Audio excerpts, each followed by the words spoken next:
So as I said, we're going to look at Romans chapter 1. The book of Romans is an incredibly favorite book of mine. Spent 7 years going through it as a pastor, and I find myself frequently going back to it in my mind. In Romans chapter 1, I'm going to read for you verses 18 to 32, which is the end of the chapter, but we will look in detail only at verses 28 to 32.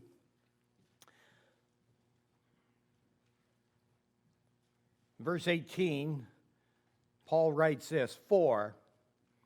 That for, by the way, is a very important for. For the wrath of God is revealed from heaven against all ungodliness and unrighteousness of men who suppress the truth in unrighteousness. Why? Because that which is known about God is evident within them. Why? For this reason, God made it evident to them. What do you mean by that, Paul?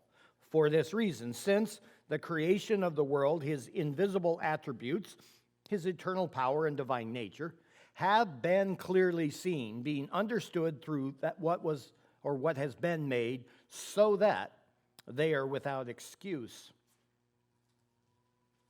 For even though they knew God, they did not honor him as God or give thanks, but they became futile in their speculations, and their foolish heart was darkened. Professing to be wise, they became fools, and exchanged the glory of the incorruptible God for an image in the form of corruptible man, and of birds, and four-footed animals, and crawling creatures. Therefore, God gave them over in the lusts of their hearts to impurity. For what purpose? That their bodies might be dishonored among them. For they exchanged the truth of God for a lie, and worshipped and served the creature rather than the Creator, who is blessed forever. Amen. For this reason, God gave them over to degrading passions, for their women exchanged the natural function for that which is unnatural. And in the same way, also the men abandoned the natural function of the woman and burned in their desire toward one another, men with men, committing indecent acts and receiving in their own persons the due penalty of their error. And just as they did not see fit to acknowledge God any longer, God gave them over to a depraved mind to do the things which are not proper, being filled with all unrighteousness, wickedness, greed, evil, full of envy, murder, strife, deceit, malice.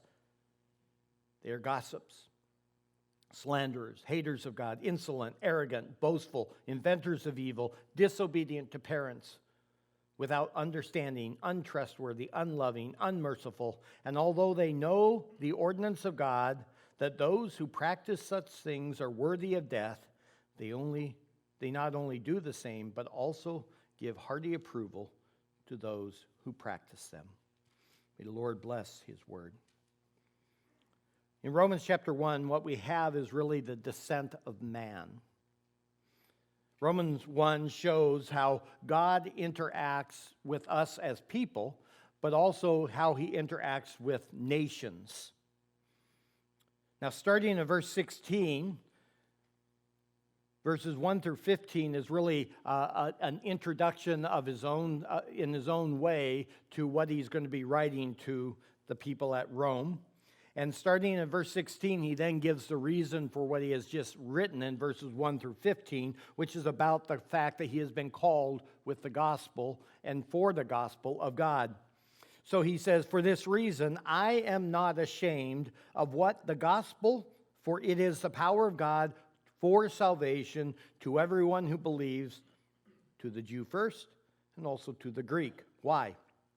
For in it, the righteousness or faithfulness of God is revealed from faith to faith, as it is written, but the righteous man shall live by faith. And it is there then that he then explains why it's so critical to know the gospel, why it is so critical for him to preach the gospel, and why he is not ashamed of that gospel. He is saying that the reason I'm not ashamed of it is, one, it's the power of God, but two, because mankind is in a seriously bad place. The wrath of God is flowing, rolling down out of heaven constantly, incessantly upon humanity. God has revealed that wrath, and mankind is guilty of constantly suppressing it. When you read verses 18 to 32, I think that it is frightening to read because we see how complacent we can be and how hard our hearts can be about the things of God. And it's my prayer that we will see the Spirit move in our midst as individuals and even as a church, and that we would become all the more sober-minded. I think over the last year, one of the great blessings that 2020 brought to us as a church is a sense that there is something intrinsically broken in our nation. Not something that we will only theologically acknowledge, but that we're seeing that work itself out. And we're watching it unveil itself now here in 2021 with alarming speed. I think for many people, they are realizing something is going on, and how then do we prepare for that? What I want you to see is that we all have this great need for the gospel. Now look back at verse 18 again, because I need to remind you of something. He says that the wrath of God is being revealed against heaven, against all, and then he uses two terms here, ungodliness and unrighteousness. These are not the same terms. They don't mean the same thing. And it's important that you understand it, because really, rest of chapter 1 breaks itself down into those two terms. Ungodliness is a very interesting term. It's a favorite of mine to describe our great need of salvation, because many people will say to me that they have not done that much bad. They're not really that guilty of great evil. And I won't even debate with them. Now, you could, but I won't even bother to debate with most people on that because it's unnecessary. The real reality is that what brings the wrath of God against mankind is ungodliness. And ungodliness simply means this, that you give no thought of God, or no thought toward God, if you wish. In other words, that you are functionally an atheist.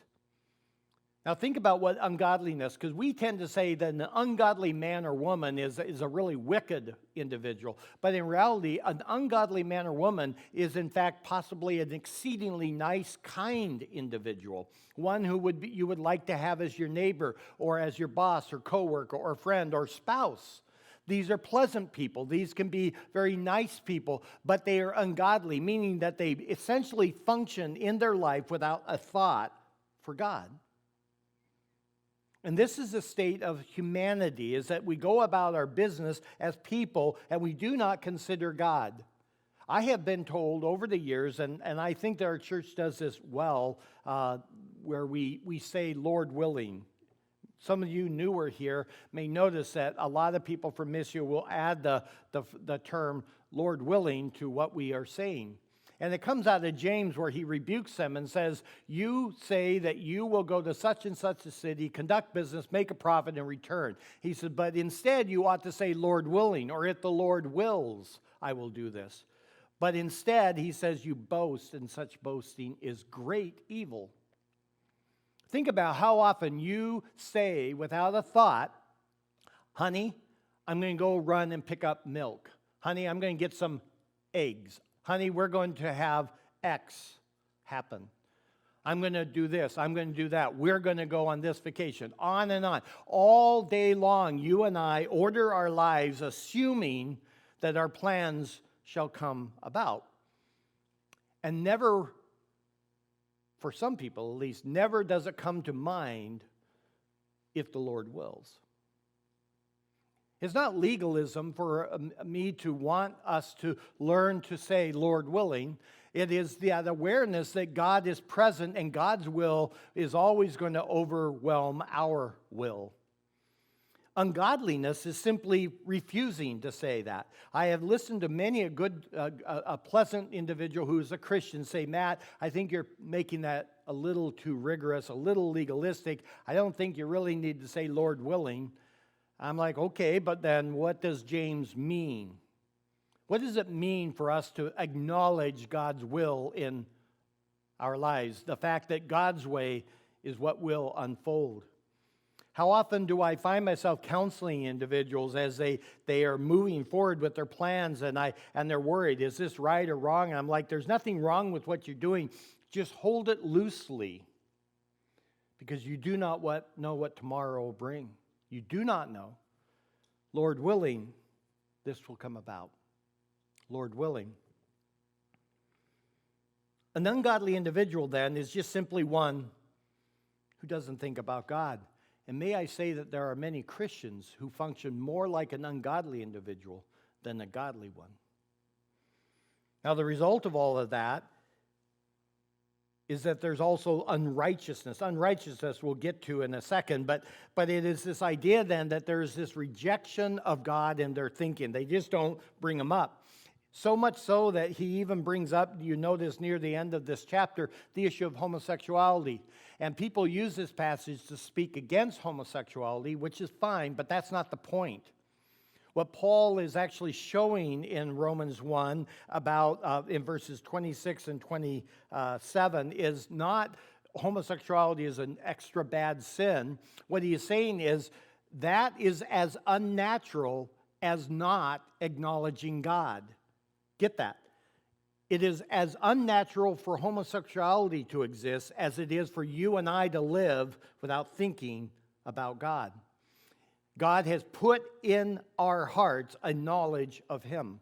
We know him because he has made himself known to us through creation and within our own hearts, so that we are without excuse. And then what do? We turn around and reject that and suppress that and live as if he doesn't exist.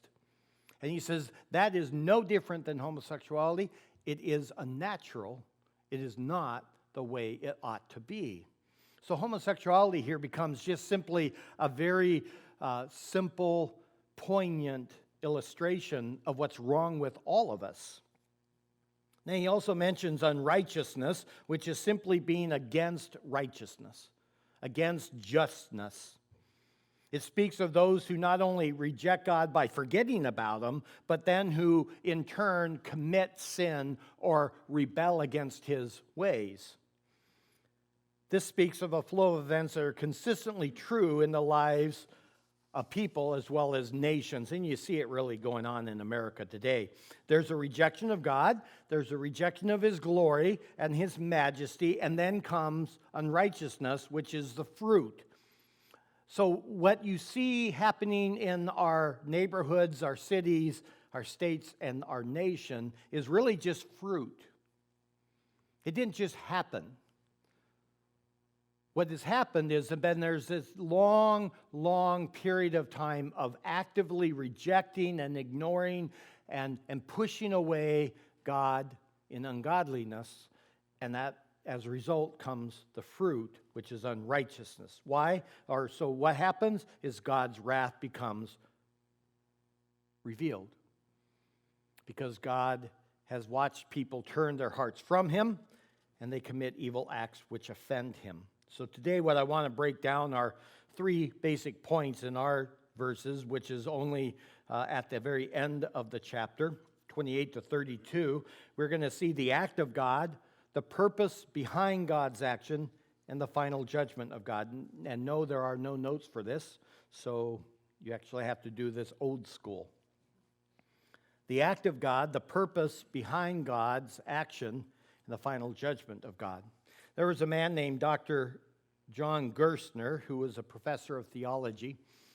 He was teaching on on what's called the depravity of mankind, which is simply to state that every aspect of humanity, meaning our bodies, our minds, our will, our emotions, every aspect of what makes us human is stained indelibly with sin. And so in making this point, he noted that he made this comparison between men and women and rats. And at the end of his lecture, he opened it up for a Q&A, and somebody, this was many years ago, you can see it happening much quicker today, somebody raised their hand and expressed that they were deeply offended that they would be compared with a rat. And they asked him to please apologize. And he said, "You're right. I do apologize." In fact, I apologize profusely because the comparison was terribly unfair to the rats.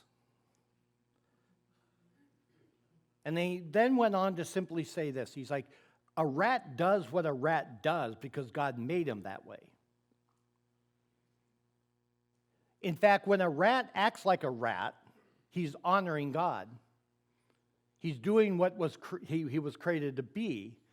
But when man and woman act like so-called rats, all they are doing is showing their rebellion against their Creator. In other words, he says, we are worse than the beasts in our behavior. And this passage shows it. So let's look, first of all, in verses 28 to 32, the act of God. I want you to notice this because this is very, very humbling and very sobering what actually is said here versus how we tend to read it. He says, and just as they did not see fit to acknowledge God any longer. Now, if you have a pencil, this is what you would want to do. God gave them over. That's the verb. That's the main verb. That's the point. God gave them over. God gave them over. Notice that the first point of this message is what God did. God's act, the act of God. God gave them over. Well, how you'll oftentimes hear this sermon or this passage preached is that God let them. God allowed them. But that's not what it is. It's not God passively taking his hands off and saying, well, you do whatever it is you want to do. My hands are tied. I can't do it. It is an active work of God giving humanity over. It's a very intense verb. It's used of giving up one's body to be burned, 3 times of Christ giving himself up to death. It's used in a judicial sense of man being committed to prison or to judgment, being given over to chains or given over to hell. This is used of the rebellious angels being delivered to pits of darkness. It's used of Christ committing himself, giving himself over to his Father's care, and of the Father's delivering his own Son to be our perfect sacrifice. Those were not passive moments. Those are active moments of giving over. And so too here, you need to understand that what happened is because they did not see fit to acknowledge God, God gave them over.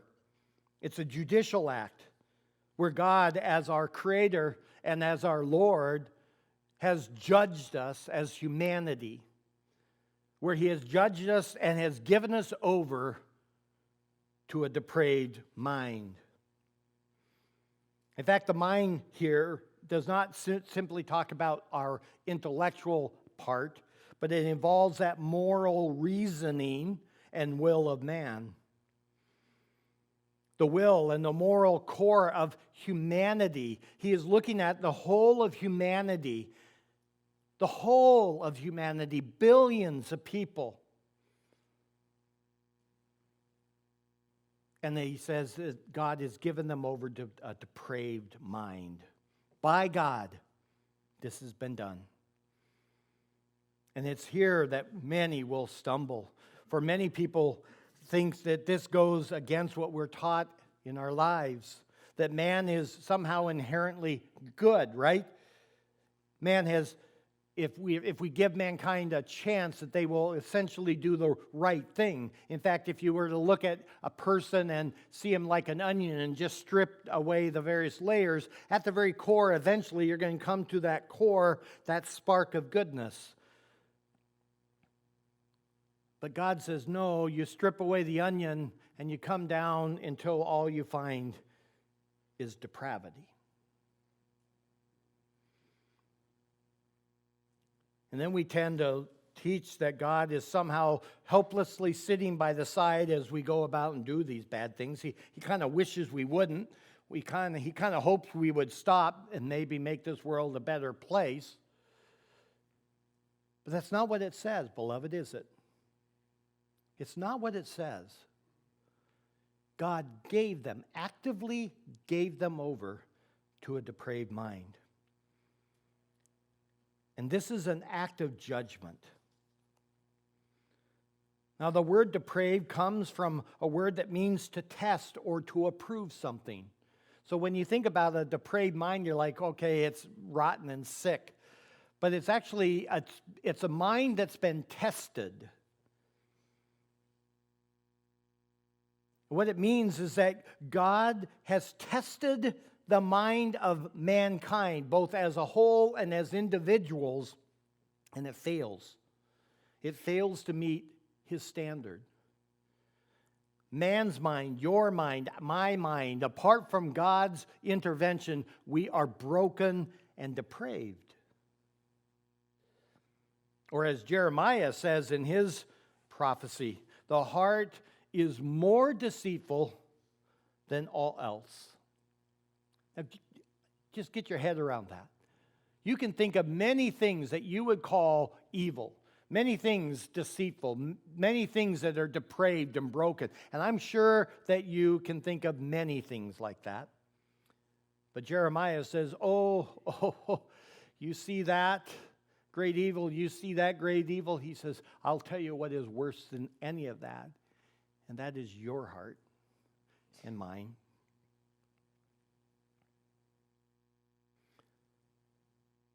The only hope for mankind is that their mind could be opened.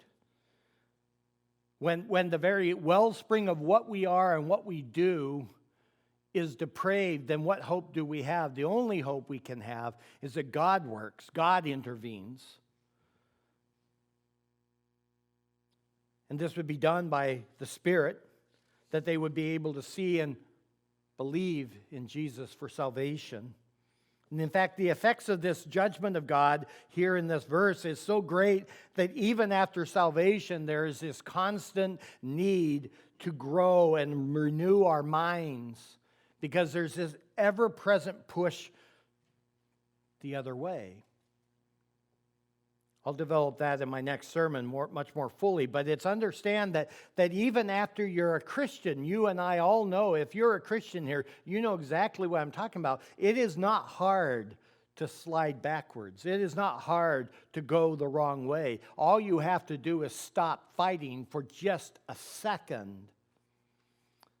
What we do is we lie to ourselves and we think that we're okay, that we're having some minor victories. We think they're major victories, but they're really minor victories in our life, and we're overcoming this sin and we're getting better there, and so we can relax. We can take a deep breath and we can just kind of relax because it's been a fight.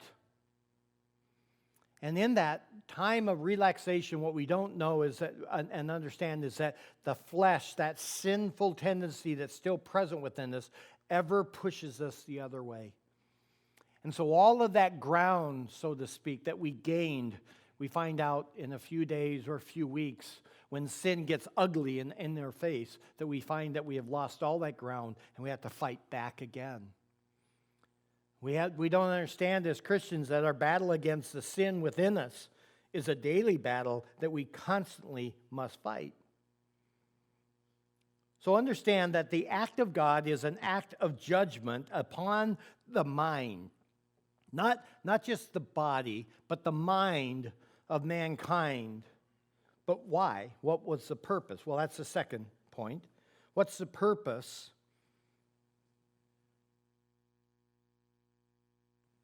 And so they did not see fit to acknowledge God any longer, so God gave them over to a depraved mind, and then that little phrase, to do.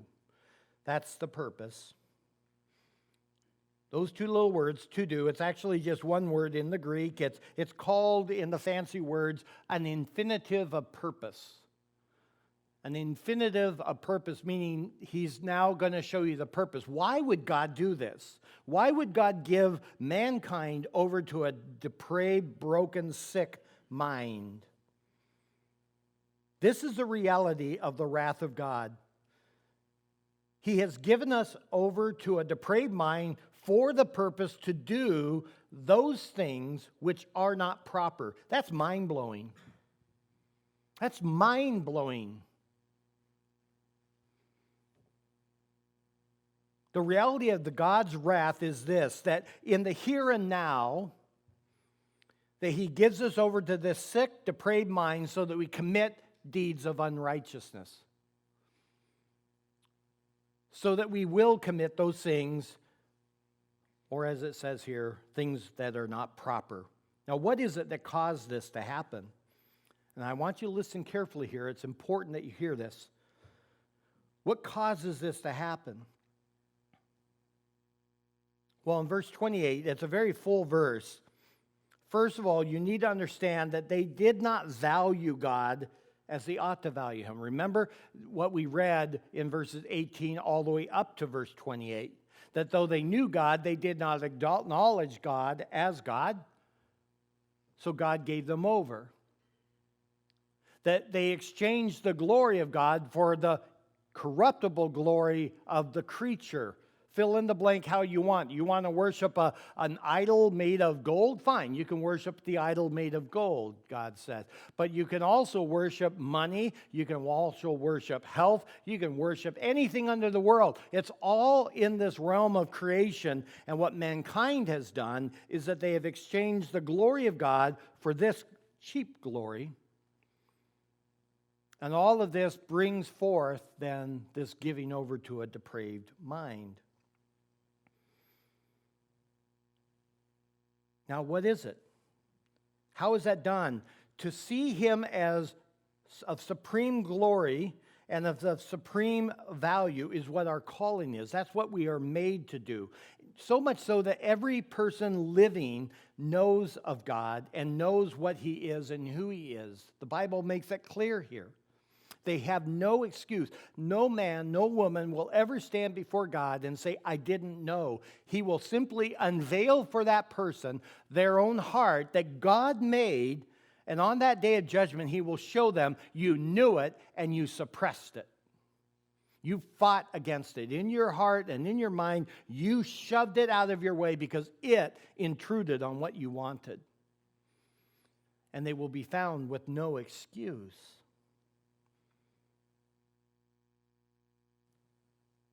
This is the essence of ungodliness, that rejection of the glory of God in our minds. We simply ignore him. And so this leads to a play on words in the Greek. It says, because he did not keep God in their minds, in fact, they saw him as an annoyance and a pain in the neck, God gives them over to a sick mind. They won't acknowledge God in their minds, so he gives them over to a broken mind.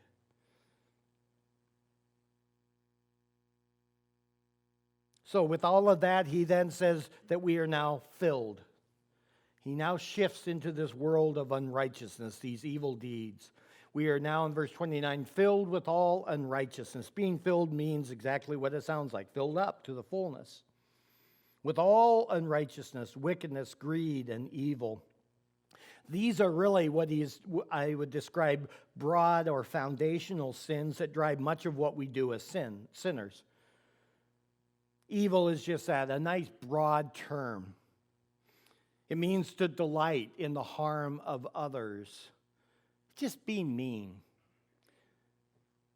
How many of you, I don't want to see your hands, but how many of you with children, small children, have not witnessed where a sister or brother is just mean? Just mean. And you're like, where'd that come from? And then if you're honest and you look in your own life, you remember when you were that way. Or more likely, because really we are all about ourselves, right? We remember when our brother or sister was that way toward us. Just that sense of meanness. Where does that flow from, beloved? From where is that coming? It comes from this depraved mind that God has given.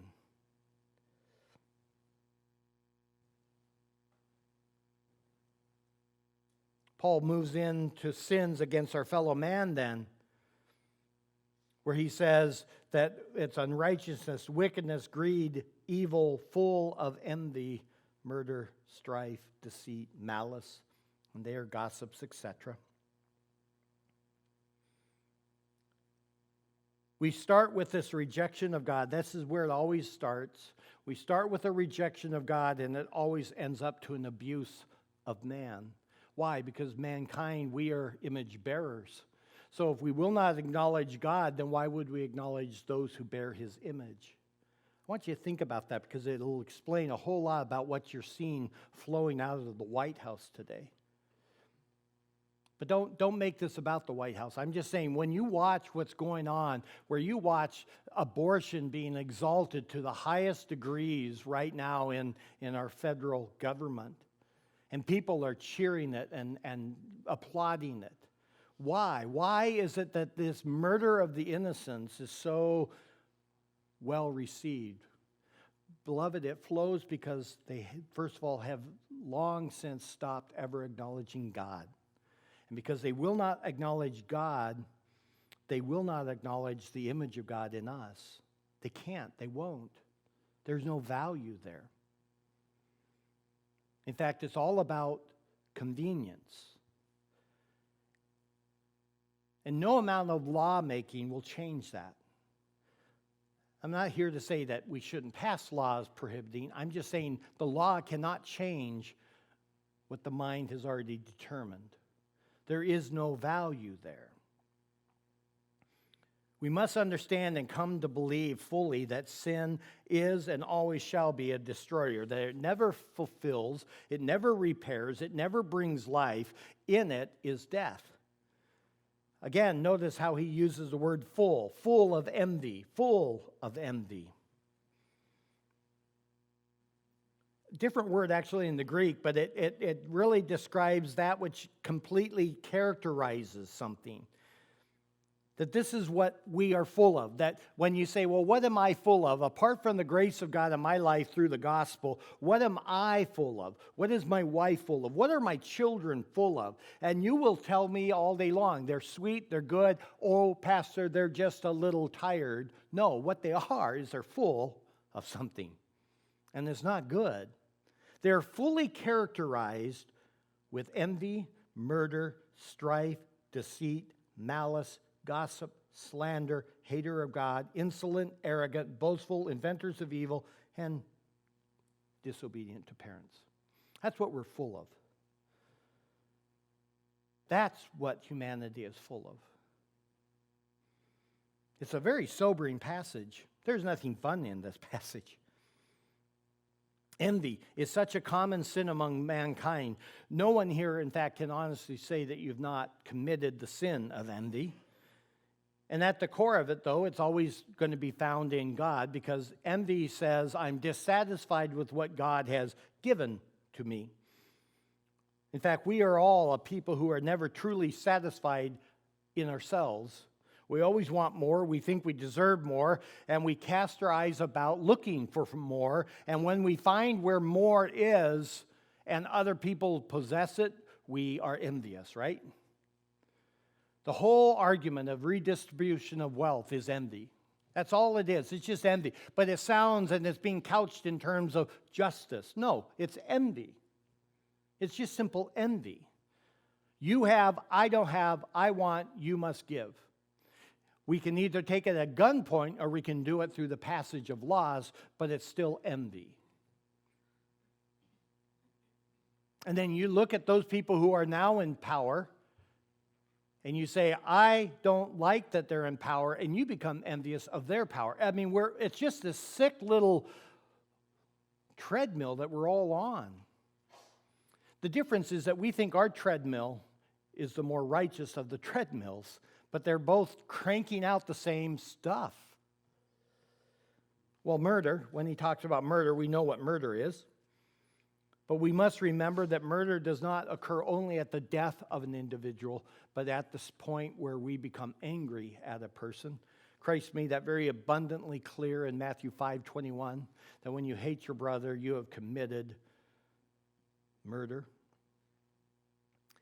It's interesting that in the Greek New Testament, envy and murder are very similar in their sound. The only difference between the two words in Greek is a TH sound. TH. So one commentator says this, that there's only a breath. There's only a breath between envy and murder. That's a good line. James 4:2 says it this way, you lust and envy, you do not obtain, so you what? Commit murder.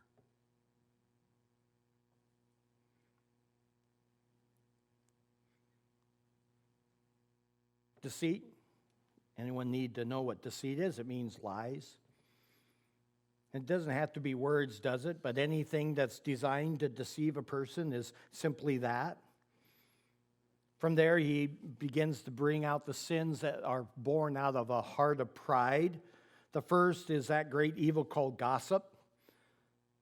The word, it's hard to pronounce, but the word is, in the Greek, it literally sounds like pss, pss, pss, pss, like you're whispering. We have it, wisp. That's that same concept. The word itself kind of pictures that idea of what we're doing. We're whispering to each other. And you see it and you know it. And some people are just given to that sin, where every time they talk, invariably, they have to go into other people's business. The second is a very close relative to gossip, and that's slander. The word there in the Greek, how it gets broken down is this. It's this preposition kata, and then leo, which is to speak. And then so kata laleo. Laleo is to speak. Kata means against. So you can see how it just works. Slander is where you speak against an individual. You've seen that again. Somebody brings up a person. Maybe you're talking about your husband. Maybe you're talking about your wife. Maybe you're talking about your neighbor. Whatever it might be. You're talking about them. And the name comes up, and you immediately begin to speak against them. Oh, you should know this. Oh, I've heard, and on and on and on. It's a close cousin to gossip, but not quite gossip. Long time ago, I still remember the first time I taught this here. What's the difference between gossip and slander? Well, gossip tends to be speaking things that we believe to be true about the person, all right? That's things that we've heard that are supposedly true about the person with the intention of harming them somehow. So we're going to talk about how Matt Henry is this, and Matt Henry very well might be that. Well, we're going to talk about it, but not for any purpose of helping Matt, not be a faithful friend who wounds, right? We're going to speak about Matt Henry so that we can harm him, but we're going to speak the truth because, we love truth. And usually it's so that we can feel better about ourselves at somebody else's expense. Slander is not quite the same thing. It's speaking something about a person that is false. So gossip, you're speaking against an individual about what's true. Slander is simply speaking about something that is false. And of course there's overlap, but I think you can see the difference. Then in verse 30, he also brings up this term insolent. It's a type of pride that's of the worst sort, actually. It's a terrible sin. In fact, before I even say that, one of the hardest things as a parent to root out in your home is lies, right? If you've ever had to deal with that, when you catch your child in a lie and then you start to realize that your child is given to lies, how do you address that? How do you address that? How do you deal with that? Because this child has learned that lying is a very convenient way around things. And if you're a faithful parent, it rips you to shreds. It breaks your heart because all of a sudden you no longer know if you can trust that child with anything they say. And then they become embittered toward you because you don't trust them. Why don't you trust them? Then you are made to feel guilty. And so you start to trust them, and then you find out later on that that was a lie and the whole mess. And then next thing you know, they're catapulted out into the world, and they're out of your house, and you watch your son, your daughter, live a life built around lies, right? You can't, how do you break that? Well, insolence is a similar type sin. It's that, you all know what it looks like. It's that glare, right? Have you ever seen it when you tell your child, go clean up the toys, it's time for bed, and they get that pouty face?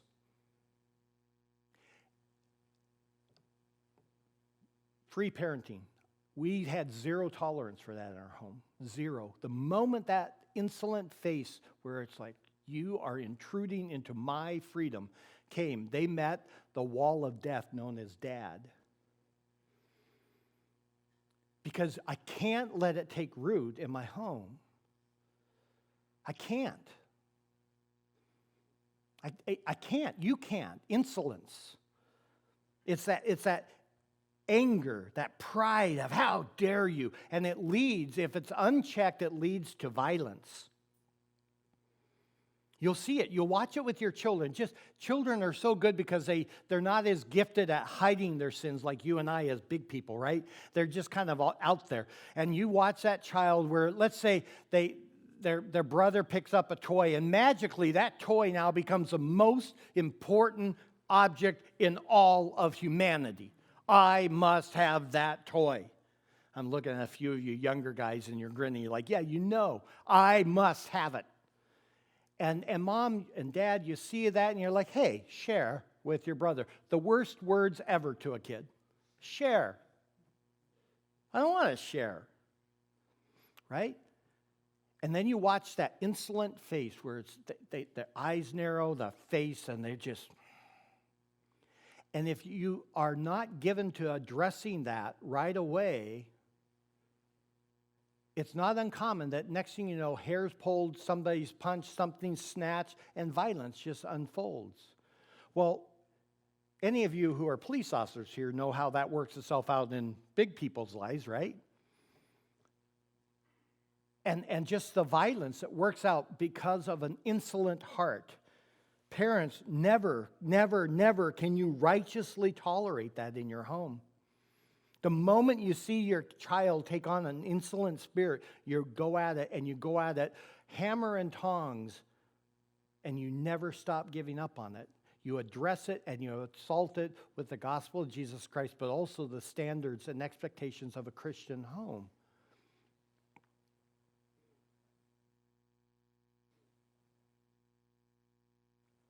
What's fascinating, he says, is they're boastful, they're arrogant, they're inventors of evil. That one's a fascinating one. They literally come up, humans come up with new ways to sin. New ways to express that rebellion against what God has called us to be. We're never content with what we have. Once we go into that sin, and you all know that reality in your own life too, that you are feeling like mom and dad have kept you from something that's truly enjoyable, if only.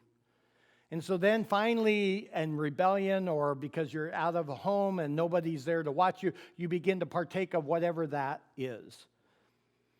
And for a while there, you feel satiated. See, I knew I was missing that. But then that fails to satiate you, and you continue to look for new ways and new ways. And you discover as you go wandering, especially now with the internet, it's at your fingertip. You are shocked maybe at first at the different things that people do, but you also find yourself strangely intrigued. One of the things that just stunned me was when I was a jail chaplain and just talking and counseling some of these individuals. I was responsible for what's called Supermax, and so this is where the really nasty ones went. And sometimes they'd seek to have counsel from the chaplain. That was me, so I'd have them come to my office and we would talk. And I would just be stunned at the things they would casually, flippantly discuss. And it's like, how twisted is this? And then going out as a police officer and you start going into different places and you're like, where does that even enter your mind? But what's also bothered me is, as a police officer, how I became comfortable with those things. Not in my own life, but just comfortable with them. I mean, after you've walked over 4 inches of filth on a carpet that you can't see a few times, you don't even notice it. After you see girls raped a few times, they become just a report. In fact, a very painful, long report that you're really annoyed because you have to take the rape report right near the end of your shift and you want to go home. And somehow the depravity of it all has been lost. Inventors of evil is something humans are incredibly good. And then what's shocking to me is disobedient to parents. It's like, where did that come from? One of the commandments is to honor your mother and your father. And it's repeated again in the New Testament. And one of the marks of us being given over by God to a depraved mind is the fact that we disobey our parents. It's not humorous, it's not funny, it's not cute. When you tell your child sit, they should sit. When you tell your child to get dressed, they should get dressed. And they should not give you lip, they should not give you attitude. And as a Christian home, anytime they do, you, as a righteous man or woman, you address that. You say, well, that's not going to make them saved. That doesn't matter. Your home is a Christian home, and you address that. And you use that as a foil to show them their need of a Savior. Disobedient to parent, something we actually say is normal, God says is evidence of a depraved mind. Then he gets into this list of without understanding, untrustworthy, unloving, unmerciful. Untrustworthy simply means a covenant breaker. In other words, you can't trust them. You can't trust them to keep their word, their vows, their contract, whatever it might be. And again, you know what this is like. Unloving is a very sad word. It means without natural feelings. It's often used with regard to the natural feelings that one family member has for another. And we see this with the advent of open love and joy over abortions. I remember sitting at McDonald's one day a few years ago, and there was a group of teens, and they were eating, and they were being rather loud, and so I could easily listen to what they were saying, much to my chagrin. And one of them just started laughing about her friend. She's like, yeah, she's like, she all of a sudden started hurting, and this whole time she's laughing, and she says, and then the baby came out and was just dangling there between her legs, and she said she just kicked it. And they all thought that was uproariously funny. That's what unloving produces. It's just that coldness. And as the judgment of God advances on people, but let me say it this way, as God's judgment advances upon a nation like America, that's what you see. That's what you see unfolding before you, beloved. It's not something like, what happened, how are we going to turn this back? It's God at work in our nation. We think somehow that these things are happening in some vacuum, and that God is out there and then our nation, and we just need to come back to God. We don't understand God is actively in our nation doing these things in judgment. This is what judgment looks like. It's ugly and it's evil. And we begin to devour each other. This heart of unlovingness is something I saw as a police officer. I didn't understand until I became a police officer, because in my city we had a lot of Asian gangs. And in the Asian society, respect and honor of mother and father was huge. And so the way that the gangs in our area would bring you into their gang, they required you to commit a major crime against your family. That was raping your mother, murdering your cousin. Some kind of a major crime against your own family. They made you have to break that tie with your family so that you could become part of a new family. And the act of it was an act of unlove. All of that lurks under the surface of all humans. Now in verse 32, then we come to the final judgment of God, the last point. And it's here that Paul sums it all up. This whole section of 18 to 31, he sums up. He shows that the sinfulness of man is absolutely total. He makes 4 very specific declarations that we'll look at very quickly.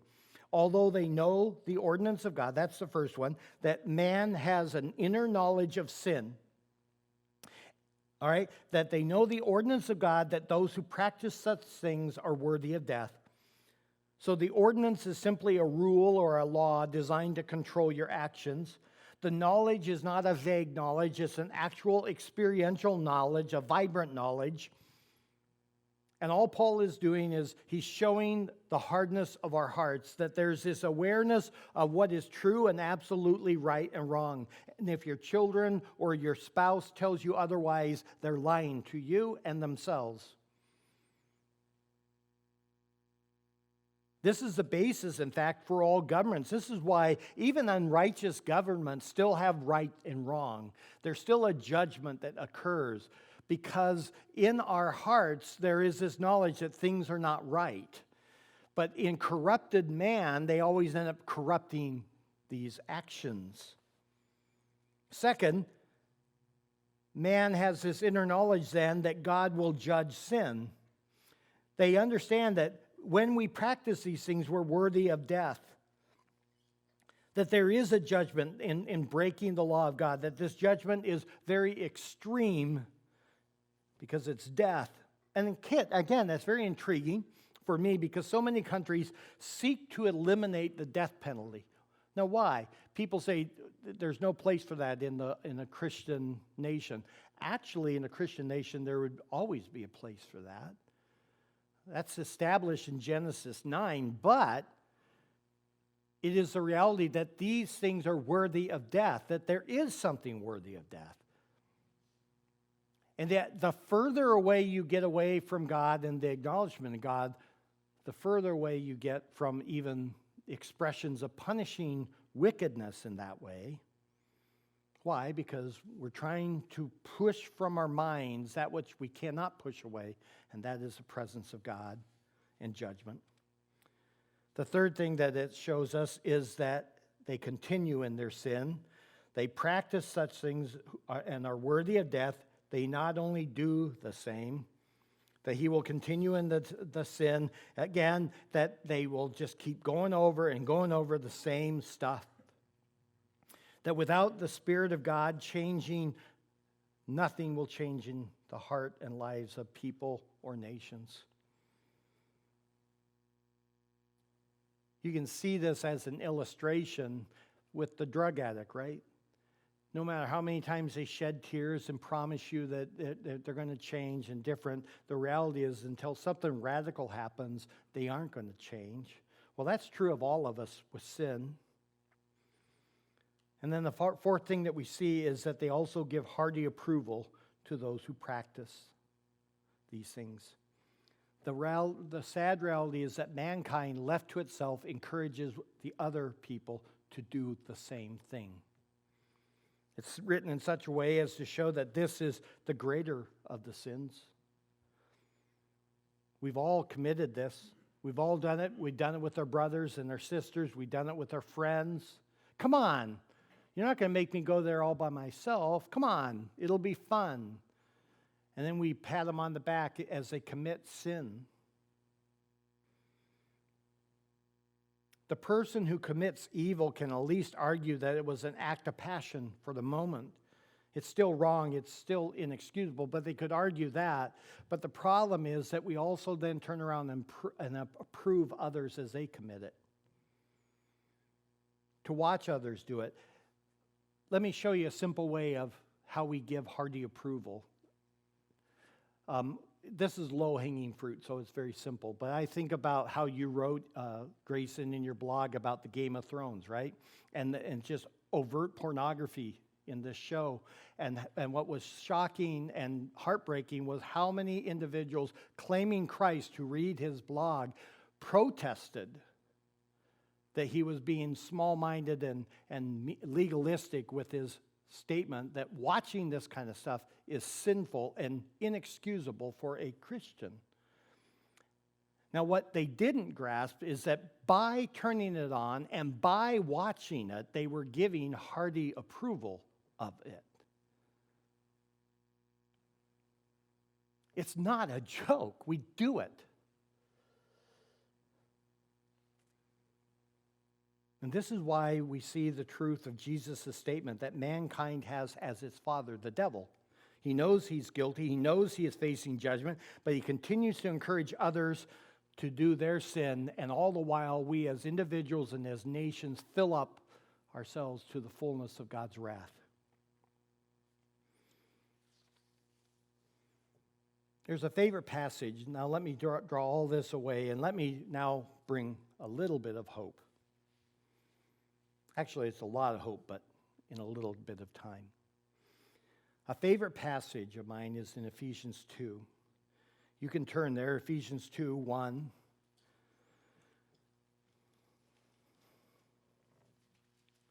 But I'll just read it for you. And I want you to see that it's really a summary statement of what Paul has said in Romans 1. Paul is not actually done here. He deals with this in great detail in Romans 1. Then he shifts to the religious individual in chapter 2, and he rips them to shreds. And then he takes both the pagan and the religious person in chapter 3, and he lumps them all together. He says, "For all have sinned and fall short of the glory of God." And finally, in chapter 3, midway through it, he gives them hope. So Paul in Romans takes 2.5 chapters to get to hope. In Ephesians, he just takes a few verses. But listen to what he says in 1 through 3. It's really a summary statement of what he said in Romans 1.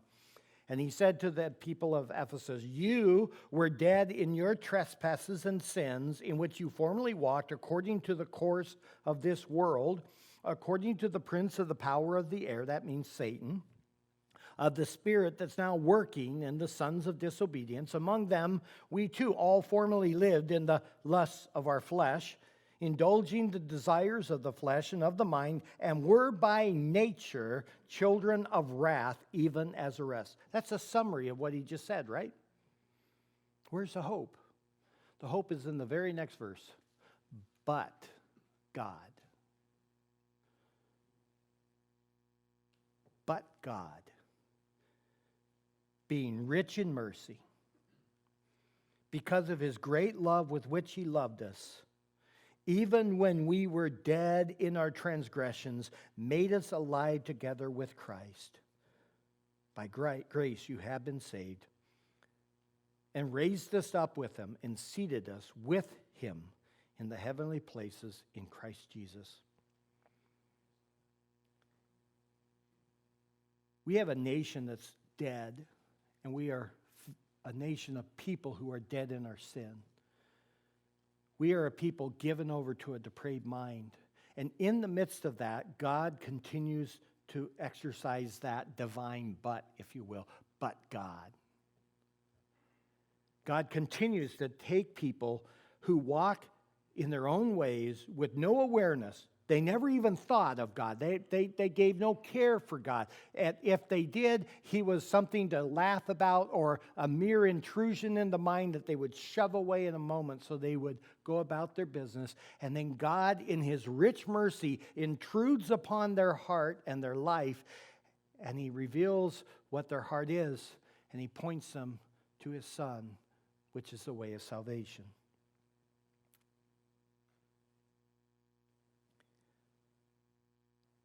God did not have Paul write these things so that we would have no hope, but rather he caused us to read and Paul to write these things so that we would find out where our only hope can be. It is always going to be in the grand message of Jesus Christ, who is both King and Savior, that he is our sin conqueror, that he is that perfect sacrifice who has done that in our place as our substitute, that he has destroyed the power of death, which is in his resurrection, that he is Lord, and that he calls you, every one of you, to come and follow him. So my question is, will you? Let's pray. So, Father, a depressing message. But what makes it so depressing in my own mind is that it's also brutally true. There are two groups in this room right now. There are those who are still in the state of a depraved mind, given over to the lusts of their flesh, wandering about, actively denying you. And then there's the other, who by your grace you have opened their eyes to their sin, but even more importantly, opened their eyes to the hope that is found in Jesus Christ. Oh, Father, open the eyes of those here who do not know Jesus. Let them realize that there is nothing but muddy water that they drink every day, thinking it will satisfy them. And let them instead see the hope in Christ. That you, rich in your mercy, sent forth your Son to be our Savior. Lord, as we go back home and as we watch our nation continue to descend into the very pits of evil and filth, and we shake with rage and we cluck our tongue, I pray instead, Father, that as we see these things and our heart breaks, that we also become filled with gratitude. For but by your grace, we would be giving hearty approval of those things. It is your grace that causes us to be weeping. Let us instead arm ourselves with the gospel of Jesus Christ and go back into the world that has no hope and point them to their only hope in Jesus Christ. I ask in your Son's holy name. Amen.